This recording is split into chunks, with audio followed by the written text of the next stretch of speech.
दोस्तों कुछ मूवीज ऐसी होती है जिन्हें आप अच्छी और बुरी की कैटेगरी में रख ही नहीं सकते। ये मूवी सिर्फ देखी जानी चाहिए और आज जिस मूवी का मैं रिव्यू करने जा रहा हूं द वैक्सीन वॉर, ये भी इसी कैटेगरी की मूवी है कि हर भारतीय को इस मूवी को देखना चाहिए। विजय अग्निहोत्री जी द्वारा तीसरी ये मूवी है उनके डायरेक्शन में जो बनी है। इससे पहले कश्मीर फाइल उन्होंने बनाई थी, जिस मूवी ने बहुत ही अच्छा बिजनेस किया था और लोगों के द्वारा बहुत पसंद की गई थी ये मूवी। हमेशा ये किसी ना किसी रियल टॉपिक को पिक करते हैं अपनी मूवी के लिए और इस बार भी इन्होंने ऐसा ही किया है। इस बार पेंडेमिक का टॉपिक इन्होंने पिक किया है और जो भारतीयों ने भारतीय साइंटिस्ट ने खुद अपनी वैक्सीन तैयार करी, कोवैक्सीन, उसको दिखाया गया है, उसकी पूरी जर्नी को दिखाया गया है। तो आज से पहले जो भी कभी भी साइंटिस्टों की बात होती तो मेरे माइंड में एक इमेज बनती थी श्री अब्दुल कलाम जी की, होमी जहांगीर बाबा की, विक्रम साराभाई की। मतलब कभी भी कोई साइंटिस्ट के ऊपर डिस्कशन करता था तो हमेशा दिमाग पिक करता था इसरो के साइंटिस्ट को, नासा के साइंटिस्ट को। कभी माइंड इस तरफ जाता ही नहीं कि यार दूसरे एरियाज भी है हमारे देश में जिसमें बहुत महान वैज्ञानिक काम कर रहे हैं। और इस मूवी को देखने के बाद मैं आपको गारंटी देता हूं कि आईसीएमआर के साइंटिस्ट के लिए जो रिस्पेक्ट आपके मन में पैदा होगी, आपका सिर्फ उनको सैल्यूट करने को मन करेगा। और ये वो वॉरियर्स है जिन्हें कभी किसी के द्वारा कोई अप्रिसिएशन नहीं दी गई। आम लोग इन्हें जानते तक नहीं, इनका नाम तक नहीं जानते, नहीं इंक्लूडिंग मैं आज से पहले नहीं जानता था कि जो कोविड सिचुएशन हमारे देश में आई थी उसके लिए जो वैक्सीन बनी उसके पीछे किन लोगों की मेहनत थी। हम में से लगभग मैं गारंटी ले सकता हूँ 99% लोग इस देश के नहीं जानते उनके बारे में। तो इस मूवी में उन्हीं ग्रेट साइंटिस्ट का हार्ड वर्क दिखाया है कि कैसे जो वैक्सीन को बनाने में कई बार 10-10 साल लग जाते हैं, उन्होंने ऐसी वैक्सीन को बनाया सिर्फ कुछ महीनों के टाइम पे, क्योंकि टाइम नहीं था। इस मूवी में जो आईसीएमआर के साइंटिस्ट है, जो एनआईवी के साइंटिस्ट है, उनका काम मैं थोड़ा सा कंपेयर कर रहा था कि जो इसरो ने मिशन मंगल किया था और मिशन मंगल पहली बार में फेल हो गया था। तो मिशन मंगल फेल हो गया था तो हमारा किस चीज का नुकसान हुआ था? काफी सारा पैसा, देश का पैसा, काफी सारे साइंटिस्टों का बहुत सारा टाइम वेस्ट हुआ था। तो मतलब यहाँ पे वेस्टेज थी टाइम की और मनी की। यार पैसा दोबारा भी कमाया जा सकता है और टाइम को भी कहीं ना कहीं कॉम्पनसेट किया जा सकता है। पर अगर इस मूवी में जो आईसीएमआर के साइंटिस्टों का काम दिखाया गया है, जो पेंडेमिक में उन्होंने वैक्सीन बनाई है, अगर वो मिशन फेल हो जाता तो उसकी कॉस्ट क्या होती? 130 करोड़ का की हमारी लगभग आबादी है। अगर 10% लोगों की भी डेथ हो जाती कोविड के द्वारा तो ये आंकड़ा बहुत ज्यादा बड़ा हो जाता। लगभग लगभग 15 से 20 करोड़ डेथ एक्सपेक्टेड कर ली थी काफी सारे लोगों ने कि इंडिया के पास ना तो मेडिकल इक्विपमेंट्स है, लाखों लोगों के ऊपर एक दो डॉक्टर मिलेंगे, वेंटिलेटर्स ना के बराबर है, पीपी किट्स नहीं है, मास्क इंडिया में बनाया ही नहीं जाता। तो ऐसी सिचुएशन थी। और अगर कोविड हमारे देश में फैलता तो उसकी कॉस्ट होती लगभग 15 से 20 करोड़ डेथ, जो कि मतलब इमेजिन भी नहीं है करना चाहता, कोई भी इमेजिन नहीं करना चाहता।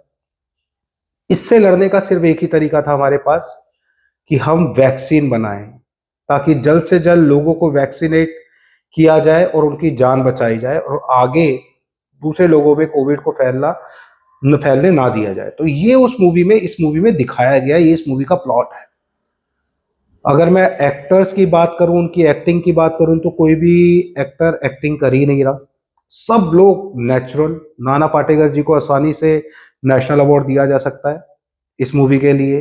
जो बाकी उनके साइंटिस्ट है, पल्लवी जोशी ने कितनी अच्छी एक्टिंग इस मूवी में की है, किस तरीके से उन्होंने इमोशंस को दर्शाया है यार, वो मजा आया देख के। कैसे साइंटिस्टों की फ्रस्ट्रेशन को दिखाया है कि एक ऐसा काम है, 15 से 20 करोड़ लोगों की जान दांव पे लगी हुई है और उन्हें सालों का काम कुछ दिनों में, कुछ महीनों में करना है। तो उन डॉक्टर और साथ में वो अपने घर को भी संभाल रहे हैं। मैक्सिमम, जैसे मिशन मंगल में हमने देखा था, मैक्सिमम जो स्टाफ था वो वुमेन साइंटिस्ट का था। सेम यहाँ पे भी जो आईसीएमआर की और एनआईवी की साइंटिस्ट दिखाई है उसमें लगभग ये मान के चलो 80% वुमेन ही थी। तो वुमेन एम्पावरमेंट का कितना बड़ा एग्जाम्पल इन मूवीज को देखने के बाद हमें मिला कि हमारे देश की वुमेन का मतलब कितना बड़ा योगदान है इस देश की तरक्की में। और जो हम आत्मनिर्भरता की बात करते हैं, इस मूवी में भी दिखाया गया कि पहली सबसे बड़ी अचीवमेंट थी वो कि आत्मनिर्भर भारत की, कि हमने अपने देश में वैक्सीन को बनाया। जबकि काफी लॉबीज काम कर रही थी कि 150 करोड़ लोगों को वैक्सीन लगनी है, तो क्यों ना बाहर की विदेशी कंपनीज को ये ऑर्डर मिले। 150 करोड़ का मतलब है कि आप पूरा यूरोप लगा लो, अमेरिका लगा लो और ब्रिटेन लगा लो। इतने सारे देशों की पॉपुलेशन, सिर्फ एक देश में उनको कस्टमर मिलता। और ये ऐसा सिनेरियो था कि हर आदमी को कस्टमर बनना ही पड़ता उस वैक्सीन का।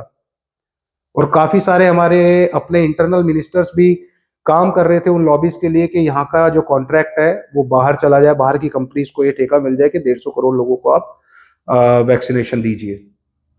पर यहाँ पे हमारे साइंटिस्ट लड़े, उन्होंने अपनी वैक्सीनेशन इजाद की, अपनी वैक्सीनेशन डिस्ट्रीब्यूट की और सारे लोगों को वो वैक्सीनेशन लगी। लगभग लगभग मतलब 90 से ऊपर ही परसेंटेज जाएगी अगर बात करेंगे तो, जिन लोगों ने अपने देश की वैक्सीनेशन लगवाई है।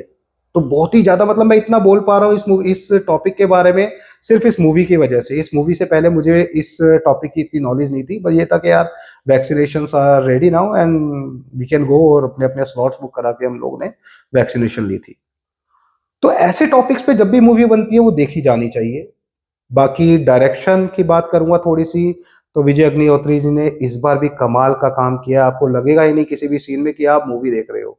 मूवी देखते देखते कई बार आपको गूज बम्स आएंगे, कई बार आंखों से आंसू टपकेंगे। बहुत ही अच्छी अच्छी लेवल की एक सशक्त डायरेक्शन जिसको बोला जा सकता है ना, वो विवेक अग्निहोत्री जी ने की है। बाकी लोग थोड़ा सा बोलेंगे कि कोई एजेंडा चला रहे हैं, जैसे कश्मीर फाइल के वक्त बोला गया था।